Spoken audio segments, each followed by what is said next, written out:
Frank Krueger, don't call it mixed reality. Don't call it augmented reality. Don't call it reality because, or maybe we should. It's spatial reality. Is it meta reality? Is No, it profitable reality? probably not. Most Okay. likely not. Oh, darn. You're spoiling it for me. I just spent all day working on an app that I don't know if I'll ever finish. But I'm sure it'll make me millions. Well, we got new guidelines about your said app. You're not allowed to call it mixed reality. You're not allowed to call it virtual reality. You're not allowed to call it augmented reality. You can call it spatial computing. Frank's Yeah. spatial computing app plus plus. How's that feeling? I'm not sold yet. I'm not sold. My computer so far is this little box that's taking up way too much space on the desk, and I have wires everywhere. So I'm down for the spatial computing life, but so far my computing life involves a lot of little boxes and wires and dongles. Oh, that is not ideal. Well, let's talk about the ideal Apple Vision Pro developer setup. Frank Krueger. It's go time because starting on the 19th at 5 a.m. Pacific, hold your pants on. You can pre-order this puppy Vision Pro for $34.99, and maybe you have taxes as well. So chuck on another 400 buckaroonies in the state of Washington, and you get this thing. Can you believe this? You get this in under a month. It's here in under 1 month. Yeah. I was gonna say you can also, I think, add on about $150 if you need corrective lenses, as I may or may not get. I either have to go to my optometrist to get an updated eyeglasses prescription so I can get it for the Vision Pro, or I have to get some new contacts. What a life. Got to do one or the other. But yeah, you could add $150 to that. And I do not have an ideal development setup for this device. Way to hit me right in the heart there. You had to mention that. I have been juggling computers around all day trying to develop because, yeah, as of what, there'll be 2 or 3 weeks, two weeks left after this episode comes out, and gotta have your apps in the app store if you want to be a day one app at that point. And if I remember correct, you have to be developing on an M series Mac, correct? Yes, that is the entire trouble that I just had to go through. Because in the very early betas, you could develop on an Intel Mac, which is my dev machine. A beautiful dev machine. It goes very fast. It runs things very fast. Lovely machine. Not good enough. Not good enough. Thankfully, I got an M1 Air little laptop and 16 gigabytes of RAM at least, thank goodness. And I've been able to development on that pretty well. Um, Man, I miss my iMac though. I don't monitors and cables and HDMI stuff and multiple keyboards and mice. I don't know. It's for the birds. I Do I have to upgrade, James? Don't tell me. It's too much Well, money. I think, when we think about this is, I feel like, yes, you can launch this application, although it's really fascinating to launch an application without ever having hardware to test it on. Now, my question to Crazy. you would be, have you ever done that before? Because if I remember correct, for like iPad, they flew in folks to develop iPad apps, put them on there. For Apple Watch, they did the same. I did they do that for the Vision Pro? Did they? I think they did do Cupertino visits, or you could schedule it to do. So I guess you had the opportunity if you would fly your Mhm. pants down to Cupertino. Nice, nice short, cheap trip down Oh there yeah, to real test cheap. out your app. But had you done that ever before? I forget if you had for any Yeah, of the I think other things. I apologize because I probably even said it on this podcast. I got to do it for the watch, not Hmm. for the iPad. For the iPad, I just bought one and developed apps on it the moment I got it, kind of thing. But for the watch, I got lucky and got to expensively fly down to Cupertino and practice with the watch. And so to answer your question, no, I've never released an app without being able to test it on the real device because um, yeah, I got to play with the watch immediately in Cupertino, and I'm pretty sure I missed day one anyway. I didn't release on day one of the watch. I was a little slow to get my order in, and I did want to test it out. Yeah, it's a very fascinating one because if you were on an iPhone and going to the iPad, yeah, you kind of already knew the development experience, like going into the simulator. It's a bigger experience. We know the iPhone simulator is pretty, pretty good for being a simulator. Obviously, it's not an emulator, but for being what you might be creating at that time when the iPad came out, pretty solid. The real difference with the watch is that you almost kind of want to live with your app. You know what I mean? Like you want to, it's something that's on you physically. You want to test it and see how it interacts with your fingers and on your wrist. So I think it does make a lot of sense. I think with the Vision Pro, boom, I think you're also in that other stage, but I think to an extreme level, I would say, because this is something not only that we've seen reality, we've seen headsets, but we've never seen anything in the Apple realm that would come out, fashionably close that we could compare it to, with AppKit and UI Kit and all these different kits that they have of putting together these apps. So I feel as though that this is something pretty different. Now you are a VR, AR, MR person. You have a Quest, correct? You have at least that at a minimum, I assume, correct? So you've experienced Oh yeah. some form of virtual reality. Oh yeah. I've ever since the Rift Dev Kit, I've been using these things. I wanted in on the early days, and I have a Quest something or another at this point. I've actually lost track of all the versions of it and everything, but an older Quest, but works fine, works good. Yeah, I've written things in C++, low level VR stuff, at the straight at the graphics API level. I've done it in WebXR. Are we allowed to call it XR? That's a set of APIs. There was like a Web VR, and then it became a WebXR. I've written stuff in that. I've written stuff in Unity. So I've done ARKit and all that stuff on iOS. So yeah, I've been living the Vision life. Doesn't mean I know how to write the best app for it or anything like that, but I at least know how to put something on the screen vaguely. There's still some mysteries with devices like this because when I was first writing iOS apps, the simulator was pretty much good enough. Like it Yeah. showed the screen, the mouse worked with it, and the mouse worked roughly how your finger works. It wasn't that complicated, and you could develop an app pretty much 100% on the simulator, and it worked pretty well on the device. The simulator for Vision is very different because the input modality is just so different. It's really hard to test an app and guess what it's going to be like on the actual device. Like I was implementing drag, like there's an object on the screen and you want to drag it, and I'm like, what does drag even do in the not virtual reality world, in the not augmented reality world? Like, is that a finger? Like, how do I it's really hard to test these things in just the simulator without the real device. Yeah, sort of the mysteries of of Vision Pro development.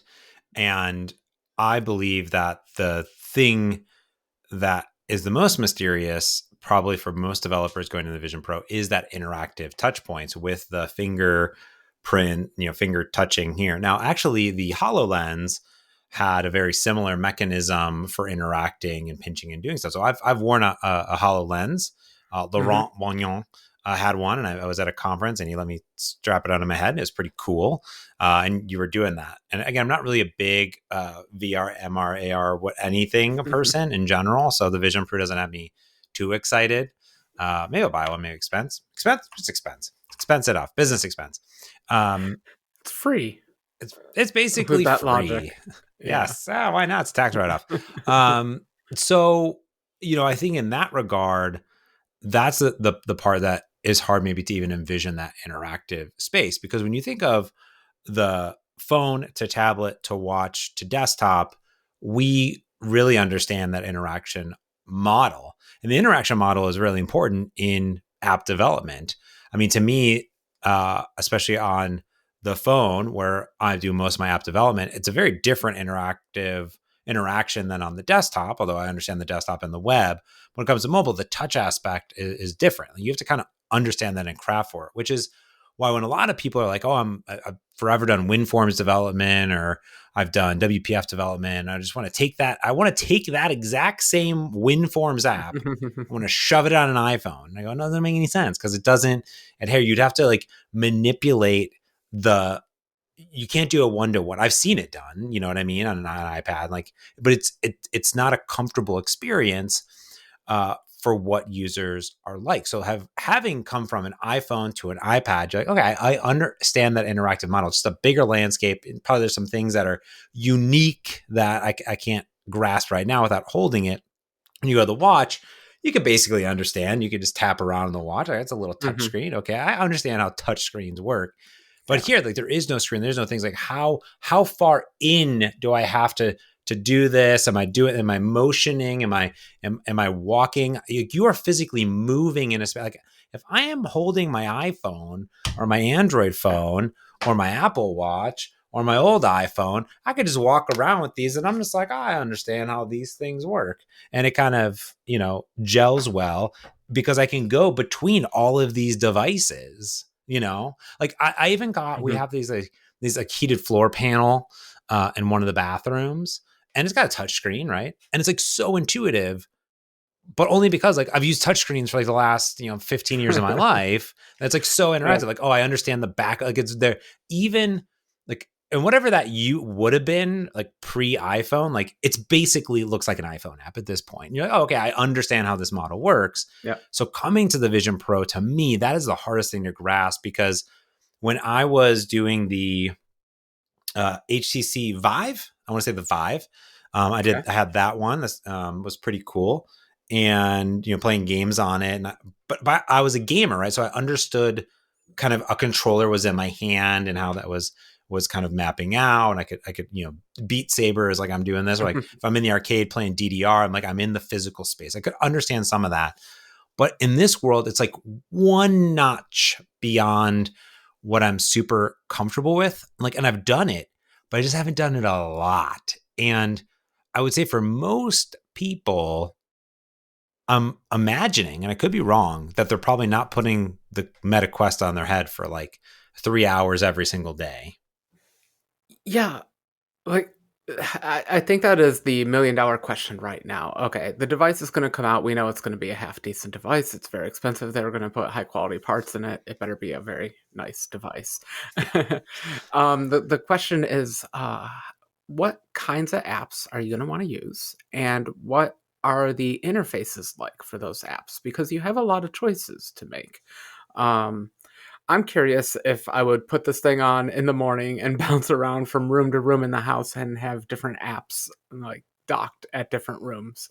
I think that would be like an okay use of it. But what if they don't have that feature? What if Apple decided that's not how this thing's going to roll?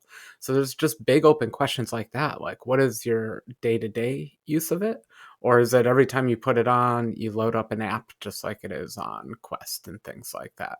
Or is it really this spatial reality that we enter into and we have our things docked? Okay, fine. So I have docked things. Are they, again, just iPhone, iPad apps, 2D apps, just kind of, floating there in space that I can interact with? Great.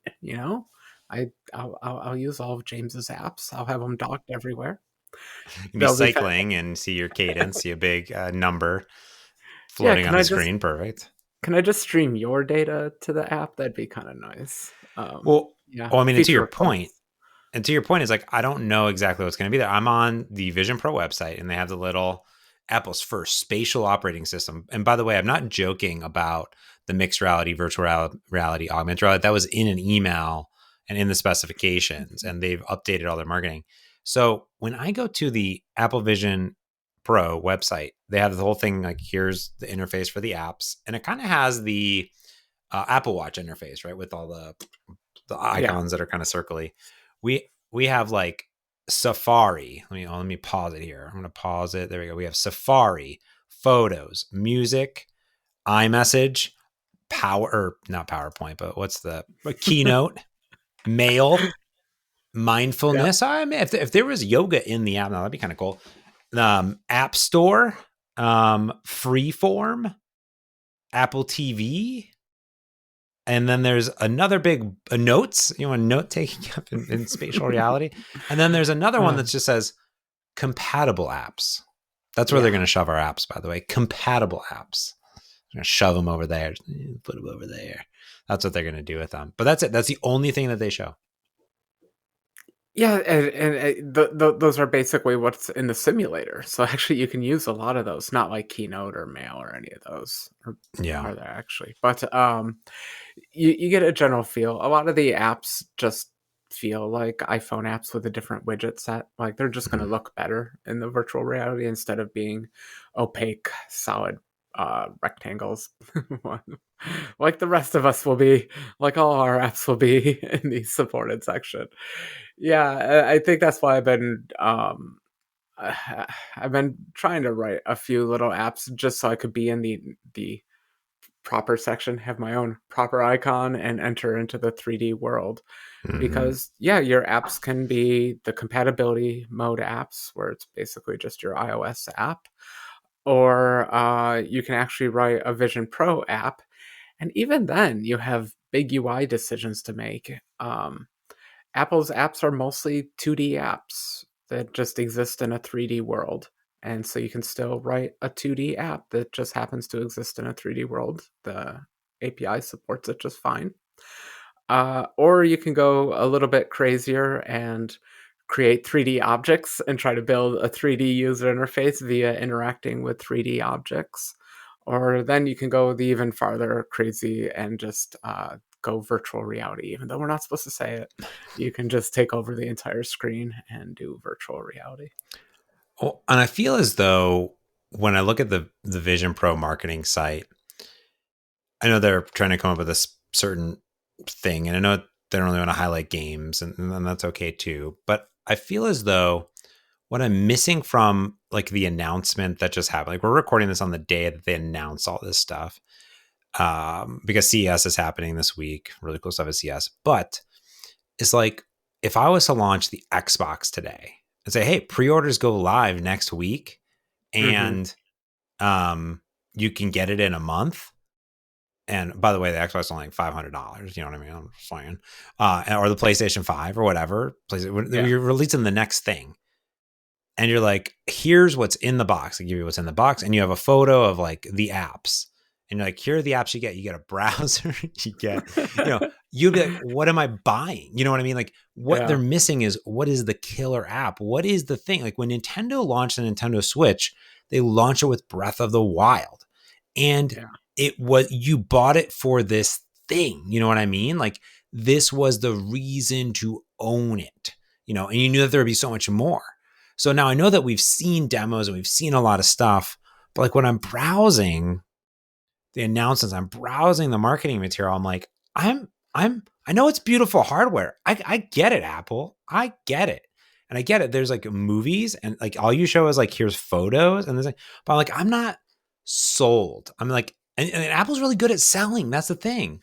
You know what I mean? Like I want to see what am I doing in this thing, every single day. I mean, I get I'm watching videos, but I also have a television, but it's like when I'm working. Okay, so those are two things. Like, what else am I doing?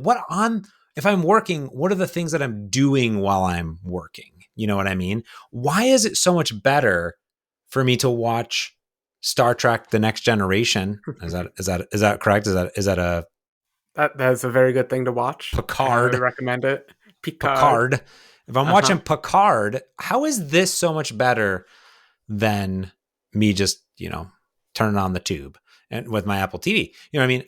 I think Well, that's my problem with it. I'm like, I want to see the things. And right now it makes me feel like I'm a little bit worried about what's going to be in the App Store on 222024. No, am I wrong? Am I crazy? Sorry, you cut out there a tiny bit, but I'll just assume that your rant continued in the direction I was thinking it was going. Hey, James, can I recommend to you an app that I'm probably going to publish called HoloVids? It'll take your Star Trek The Next Generation Picard and turn them into 3D and put Picard right in your living room for you. Highly recommended app if I ever get around to releasing it. Everyone go buy it. Please buy a $3,500 device and then buy my app. It'll be great. There you go. No, I was just thinking during your rant that Apple should have, and they've never done this before, but they should have opened up the App Store early and Mm, showed off some developer released Vision Pro apps. Because although I didn't get to go to Cupertino and work on the real hardware, others did. Other people yeah. won that lottery, and I'm sure they had some app they worked on, and probably some of them are going to release their apps. It'd be nice to see what the developer community is releasing, and that would give me a lot of direction in like uh, what kinds of apps even like fundamentally like should they be 3D object interactive or should they just be 2D apps that work well in a layered windowing system that is spatial and that kind of stuff. So I think it would have been really cool if they had just opened the app store early so we could see things aside from Keynote, unless Keynote is the killer app. Maybe it is. I hope so. No, and I think you're right. I think a developer showcase, for it. Like, oh, hey, we've like here are the developers. Here are the things that we're launching. I feel like they've done this a bit like on stage at WWDC in the past and other things, but not to this extent. Like, I would love to see that. Like, hey, here are pick the top 10, the top 20, apps that are going to be launching day one that you could Mhm. highlight. You've worked with these folks on showing these unique scenarios because this is sort of a device that if it's not a virtual reality device for playing video games, which is not, you need to sell me on the other things. It's a spatial something. It's a spatial awareness device. It's got lots of space. It's got spatial audio. It's got spatial iPhones, eyesight, You know, spatial eyesight. It's got spatial in it.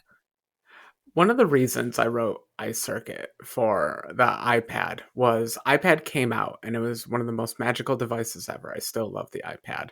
It's a good device. And what I realized though right away was it was mostly a video consumption device. Like, what is iPad great at? Scrolling through the web and watching videos. Yeah. iPad excels at those tasks. And I kind of like challenged myself, like, can I actually make something on the iPad as something actually productive, something that adds value to the world of sorts of something like that. And so that's why I wanted to make productivity apps. And at the time, there were just very few productivity apps. And I even got featured on the Apple Business website as a productivity app because they were like, wow, someone took this awesome web browser and video playback thing and made a productivity app. Yep. So I don't know if you can make a productivity app for the Vision Pro. I'm not sure if I'm even going to try, but it'd be nice to see if people are trying. So the keynote is vaguely interesting to me. Like, what if I'm not constrained by a monitor? Maybe I can make the most killer presentation you've ever seen. Who knows? Maybe. Maybe this is how all presenters at like conferences will start to give because they'll be able to get all their speaker notes right in front of them and look Yeah. forward. No, I think that's a good point. And like I think those scenarios of like, yeah, talk about like, productivity or wellness or, games or entertainment, like whatever those things are would be pretty great because I could imagine, I'm not really sure how it'll work with the Vision Pro, but there are a lot of like fitness apps, right? Where you're training, you're doing stuff, calmness apps. That could be kind of cool. Like a map. Here's a great scenario. And if Calm or what Headspace isn't thinking about this, imagine, Frank, maybe this Okay. already exists. I'm just going to, and it's not because I'm on Mac Rumors and there's an ad for Calm right now because the browser's Okay. creepily listening to me. But I'm going to write this app for you tonight. Keep going. imagine you could. Imagine you slap on your Apple Vision Pro and you go into meditation mode. And then you're transformed into Pandora, right? Like not the war that's happening, but like, Oh, all the okay. beautiful greenery in the wilderness. You have like all these different things and it's like calm and you just have like this this, voice that's coming down, like, and now we're going to breathe in. And then there's like, Yeah. some stats overlaying, because it's like, oh, it's like reading your watch. Like, here's my watch, you know what I mean? But like, imagine it creates, I know that's basically virtual reality, but it's like, I'm just saying, like, show me that that's a possibility that I could do that. That'd Yeah. be cool. I'd be sold on that a little bit. You know what I mean? Show me that. Or show me like a workout app where the person's in front of me, where I can really see the dimensions of the person, of the workout that I'm trying to do.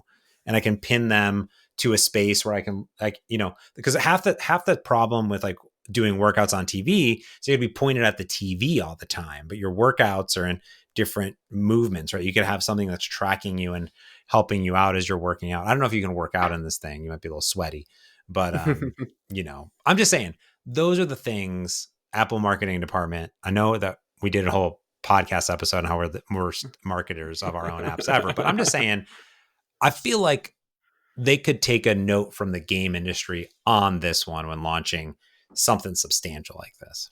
No? Yeah, but it's not a game machine. No, I'm just kidding. Of course it's a game machine. I'm actually curious, like these kind of spaces apps, like that are just, here's a room, go sit in the room, and maybe someone like rings a gong or something from time to time.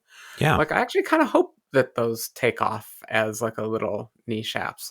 I don't know if they'll survive into the future. Like, they'll just wait for the day when someone releases the 20 different spaces, and then someone's got 100 different spaces apps. But I do hope. I mean, I know it's not VR, but VR is great. VR is like, I can be in a whole different place. I feel like being in a whole different place. VR is good for that.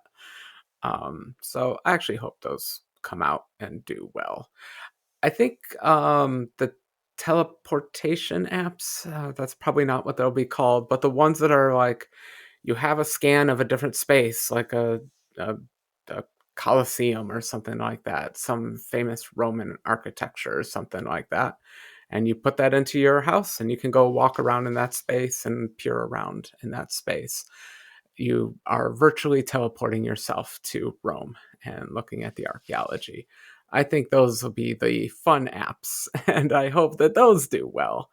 But those are like, those are your classic communication ones. Of course, we got to get the teleporter one working. It doesn't even have to be real time. It can be for old videos and things like that. But those are kind of the easy ones that you definitely want from the virtual reality world. For the augmented reality world, I'm still not sure what the killer app is in augmented reality, other than displaying advertisements for Jaws 19. Yeah. No, totally. I hear it. All right, let's talk about what's in the box, and let's talk a little bit about this in general. So, inside the box, you're going to get a few things in general. So, first and foremost, for $3,499, Whew, this not a penny is less. not a penny less. You're going to get the Vision Pro headset. This makes sense. You're going to get Thank goodness. 200, 256 gigs of onboard storage for apps and media. Is that enough? 256? Not bad. I thought Okay. I thought it was a little low, to be honest, but okay. Little, I mean, for $3,500. you, 512, do what you did you want want to your see? do you want your high quality textures or not? High quality textures do not come for cheap. The and it really depends, right? When you think about these games nowadays, now I know this isn't like an Xbox strapped to your head, but those games are pushing 50, 60 gigs, these new Yep. devices all have terabytes in them, should have multiple terabytes. I also just saw like, terabyte, like micro SD cards. I don't know. They're like, just saying it's possible. I would have Yeah. thought, I think 256 for a launch makes sense. However, my fear is recording spatial video and putting that on this device. I'm a little less worried about that. Apple's compression is half decent, and Okay. the depth channel can be very low bit. I'm not so worried about that one. But it's too small, I think. So you said, like, yeah, a good game is around 50 gigabytes. Yeah. So you can have 5 big games on it. For a $3,500 device, you can only have about Yeah. 5 games on it. That's a little rough. Yeah. Like My if I apps will was be to, smaller, but yeah, rough. let's look in the App Store for comparison. Let's just say a Call of Duty game. That's a game that people play. Call of Duty. I think it's a mobile game. Yeah, it looks like a Call of Duty Mobile. Yeah, 3 gigs, and that's like at least one of them. This is some other Okay. game, 2 gigs. Now, this is not a The problem, game for the the Vision Pro, though. This is for the iPhone. exactly. The problem with Vision Pro is you are in a first person field of view that is giant, and the resolution requirements are very high. You can't put low resolution textures in, like that little Call of Duty is probably a very zoomed out field of view. Yeah, And so the textures do not need to be high res in that. But the moment you start putting polygons actually in front of people's faces, you need that resolution. So things yeah. get bigger. Yeah. So if you imagine, okay, like that's going to be, you know, 10 to 15 gigs, if not more, is going to download chunks of data. It'd be fascinating. Like I go into the App Store on the Vision Pro and I'm like, let me download Call of Duty. It's like, please wait. It'll be downloaded in 1 hour. Like, oh, thanks. That'd be fascinating, to be honest with you. I mean, I'm not even sure how games work in this environment, in all honesty. Like, there's not like a controller. So I'll be fascinated just to see how that, works in general. But yeah, I would have thought 512 at a minimum, but that's just me. I think actually 512 is my new minimum on phones purchasing going Oh, really? forward. I think so. Yeah, I'm getting there. I all my data still fits under 256, but I'm right at the edge. So I think I'll have to join you in 512 land pretty soon. Yeah. Yeah. Heather's on the 256 train. And I think the next phone for her will be 512. She just takes so many videos and so many That's photos. it. It adds Uh, up. You know the next app I'm actually going to write because Apple just does not have this built in. Take your iPhoto library and sort things by file size yeah. because they do not have a UI for that. And you know No. what? Those memories, they're not worth it. Delete, delete, delete. I want my memory back. I said there's like a special inside of Windows, you can do like a filter. It's like size greater than like gigantic or something. And like there's all these different ones that you can do. It's like Okay. actually pretty cool. And then you can sort it. Yeah, I agree. I need a sort size. Okay. You also get a solo knit band and a dual loop band. These are two types of headbands that are designed for user comfort and customization. The solo knit band is a single band that wraps around the back of your head.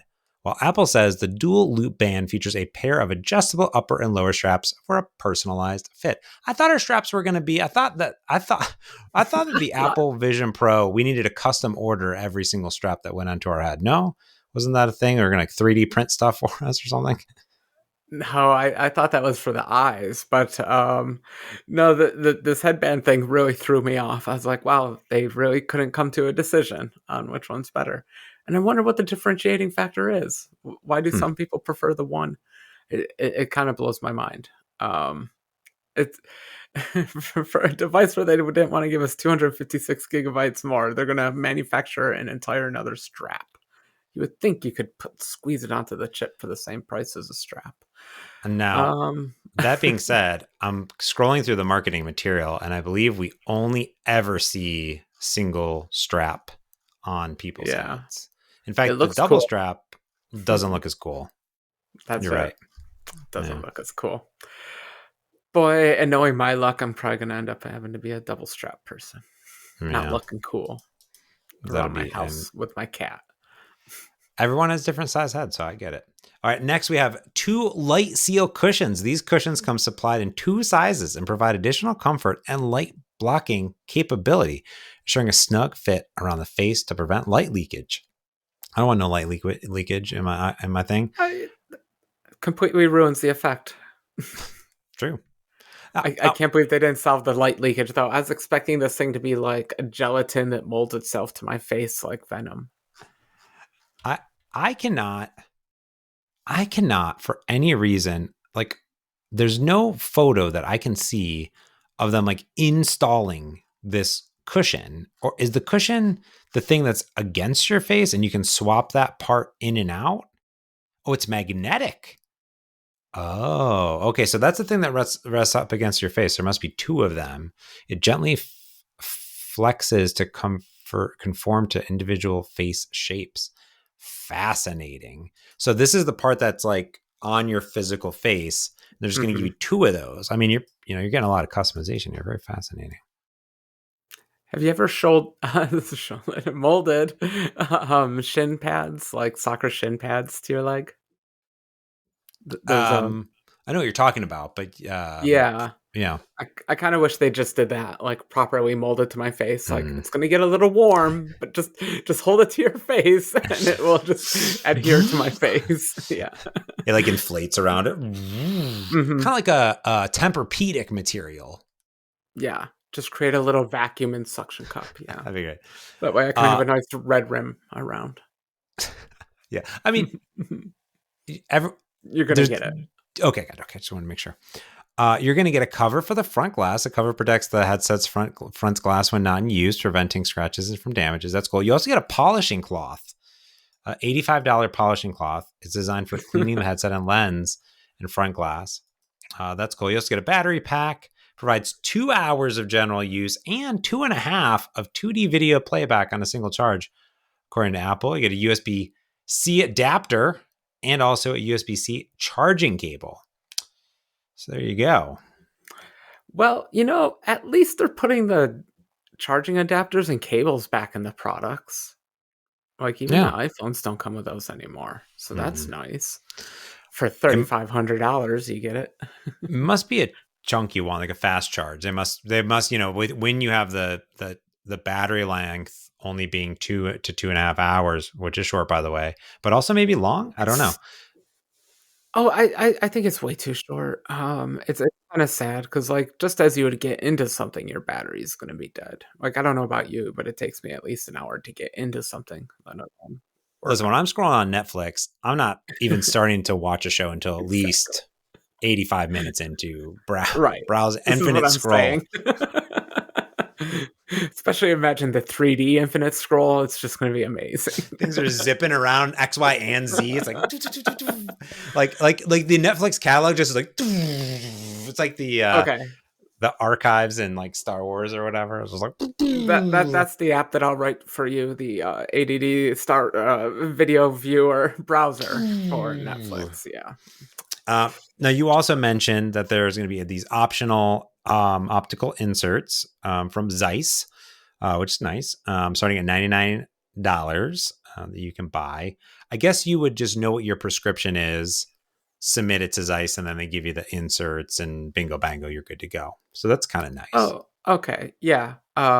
If your prescription is valid, this is the question. Like, because I don't know anyone who's gone through this. If you go and order eyeglasses online on the internet, you can certainly type in your prescription, but they also check that it's valid. That's what it So says. It says the inserts will attach to the Vision Pro lenses magnetically, which is kind of magic. awesome. Of course, why wouldn't it be magnets? But I guess once they're in there, how do you get them out? Never. Um, it says you will need a valid prescription to get the inserts. Apple cautions that not all prescriptions will be supported, and they'll be available to order on Apple's website. Now, Apple now has become a pharmaceutical distributor of glasses. So Well, thanks to Zeiss lenses. That's yeah, pretty big play. Yeah, great, wonderful. As if I don't have enough trouble ordering eyeglasses already. If it's not obvious, I don't go to my optician every year. I'm terrible. Who does? yeah, I want to know if you're that. If you are that with it in life, I want to know. Write in and let us know. yeah. Oh, I But for hold some, on. I do need to make a correction here. Sorry. mm, mm, That there are two types of optical inserts: readers for 99 and prescriptions for 149. So yeah, there you go. yep. Does Um, it not come with a carrying case? no one's gonna leave their house. No, I'm curious who's gonna leave their house with this thing on. Can I say They're gonna, though that I don't think they're doing the batteries right. They should have made it so you can get like the Luke Skywalker belt and just keep clipping more batteries onto it. So like yeah, the first battery pack's 2 hours, but then you get the second battery pack, now you got 4 hours. did Because they that was not Luke learn anything Skywalker. about lightning cables and chaining monitors together from each other? You just chain those puppies. Yeah. Boom, boom, Just boom, chain them boom. like Christmas lights. I would wear Christmas lights around my belt if it meant more not VR time, if it meant more spatial computing time. How come I can't strap just at one huge battery out of my back, and it's like it's got the chest strap. You know what I mean? Yeah. It like go you literally get out of bed and you harness this thing onto you, and it's an 85-pound battery. And I got all day battery life, and you just have this one little tiny USB-C cable coming in, tick tick, and you're good to go. I Got a solar I panel, got a solar panel on it. Why not? did they actually say whether the connection to the power thing is USB-C? Because that seems like too nice of Apple. If they actually made that USB-C, that would be amazing, but it probably isn't, knowing No, it's Apple. magnets. Of course. No, it's a special magnet. It's a special magnet dock. Let me see if I can find the image here for you. Yep, here it is. I'm going to Well, post it on the Zencaster. There you go. I have faith in Amazon third parties. They're going to come through for me. Come through for me, please. Well, now the one thing they didn't announce, or what I can't maybe find, is accessories. Because listen, they're not just going to get $34.99 from you. They're going to get a whole bunch more from you. Trust me. So, like, where's the case? Where's the extra batteries? I don't know what else I'm missing from it. There's got to be other stuff that I could buy. What else could I buy for this thing? Something. Well, I am curious if they'll ever have any kind of controller. I think they've been really working hard to have no kind of controller or anything, but virtual keyboards and things like that aren't great. So I got a feeling there'll be some controller, like something in the future. Or is it all just going to be Apple Watch? I don't know. And then it needs to come with like safety gloves for like walking into walls and things like that. So like bumpers. But as a bumper, you know what it needs? A power glove from like NES. You strap on this glove. It's got like a keyboard on it. Be amazing.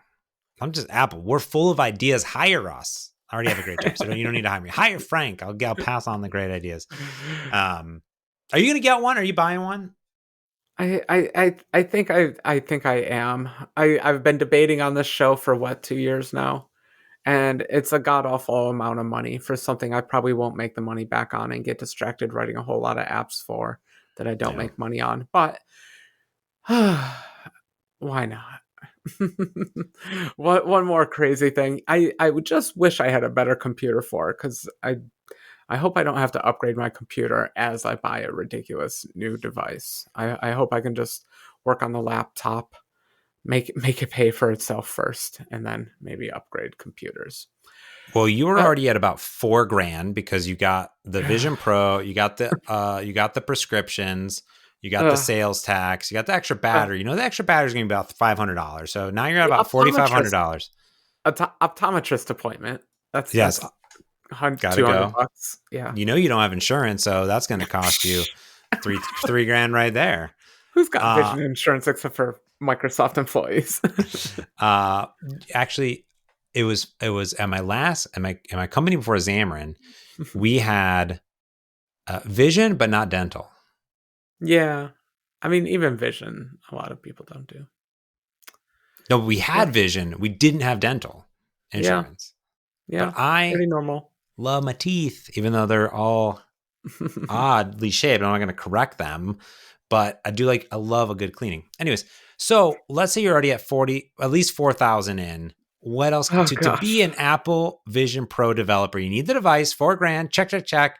What do you need? A new iMac? No, you can't even be an iMac. No. It's got to be what? iMac Pro? It can't be a Mac Pro. They're all old and busted. What are we buying? Like your only option right now is the Mac Studio, which is another $4,000, $3,000 or $4,000. I'm buying it. Okay, $4,000. We got Mac Studio coming in. like how they put a $2,000 one on there. Like anyone's gonna get. Why does the $2,000 Mac Studio come with 512 gigs of storage, but the $34.99 comes with 256 storage? I know it's an SSD versus whatever they chip it. Anyways, yeah, $4,000. Okay, so you're in for another $4,000. That's the M2 Ultra. Okay, we probably got to spec it out, because if you're gonna buy, you're only gonna buy it once. Do you need? You gotta upgrade it to the 64 gigs of RAM, and you need the 2 to 4 terabyte hard drive. Okay, cool. So it comes by default with 64 gigs of RAM, but you might as well get 128, because I don't know. That's pushing it. 64 is an upgrade over what I have. Then we get the 4 terabyte. Let's get the 76 core GPU, because why not? Only $7,000. So you're only in about $13,000 No, $12,000 to become an Apple Vision Pro developer, Frank. Not bad. Not bad at all. Not bad at all for something I'll probably make $1,000 on. Those are all business expenses, basically free. Yeah, great. That's That's not how it exactly. works. It's not how it works, No, people. no. We're not tax professionals. Do not take anything we say as tax advice, nor do I even really own a business at all, to be honest with you. So Frank does. But I mean, technically it is kind of a business write-off. But don't listen to what I just said. Talk to your tax CPA. I developed my first 3 apps on a laptop. I think you just convinced me I am not upgrading my main machine this year. We will spend the money on the ridiculous device. Yes, probably. And then just do it on a laptop and try to recover some of that money. Well, there you go. Well, let us know what you're doing this Friday. You're going to be like me and Frank up at 4 a.m. in the queue. If so, let us know. Hit us up on Twitter at mergeconflict.fm. Hit us up at mergeconflict.fm. There's a contact button, or hop into our Discord, or become a Patreon where you can get bonus exclusive episodes as well. That's going to do for this week's exciting spatial episode of Merge Conflict. So until next time, I'm James Montemagno, spatially aware. And I'm Frank Kruger, spatially, audially, and visually aware. Sure. Peace.